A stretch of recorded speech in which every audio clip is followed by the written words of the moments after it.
ಪ್ರಾಯ ಎಲ್ಲ ಸಜ್ಜನರು, ಭಕ್ತರು, ಆಸ್ತಿಕರು ತಿರುಪತಿಯ ತಿಮ್ಮಪ್ಪನ ದರ್ಶನಕ್ಕೆ ಹೋಗ್ತಾರೆ, ಆ ವೆಂಕಟಾಚಲದ ಸ್ಪರ್ಶ ಮಾಡ್ತಾರೆ, ಅಲ್ಲಿರ್ತಾರೆ.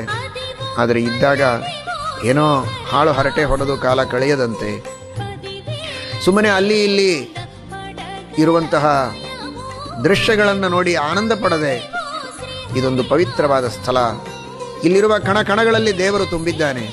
ವಾಯುದೇವರ, ಲಕ್ಷ್ಮೀದೇವಿಯ, ವಾಯುದೇವರ, ಶೇಷಾದಿ ದೇವತೆಗಳ ಸನ್ನಿಧಾನ ಇದೆ. ಅವರ ಮಧ್ಯದಲ್ಲಿ ನಾನಿದ್ದೇನೆ. ಇಲ್ಲಿ ನಾನೇನು ಪುಣ್ಯ ಮಾಡಿದರೂ ಅದು ಅನಂತ ಫಲವನ್ನು ಕೊಡುತ್ತೆ ಅನ್ನೋದಕ್ಕೋಸ್ಕರ ವಿಷ್ಣು ಭಕ್ತಿ, ಭಗವಂತನ ಜ್ಞಾನ, ವಿಷಯಗಳಲ್ಲಿ ವೈರಾಗ್ಯ, ದೇವರ ಸೇವೆಯನ್ನು ಮಾಡುವುದರಲ್ಲಿ ಅತ್ಯಂತ ಉತ್ಸುಕತೆ ನನಗೆ ಬರಬೇಕು. ಒಂದು 12 ನಿಮಿಷ ಆದರೂ ಕಣ್ಣು ಮುಚ್ಚಿ ಭಕ್ತಿಯಿಂದ ದೇವರ ಧ್ಯಾನ ಮಾಡಲಿಕ್ಕೆ ಆಗೋದಿಲ್ವಾ? ಅಲ್ಲಿಯೂ ಹೋಗಿ ಬರೀ ಹರಟೆ ಹೊಡೆಯೋದ? ಭಕ್ತಿಯಿಂದ ಭಗವಂತನ ಧ್ಯಾನ ಮಾಡೋಣ.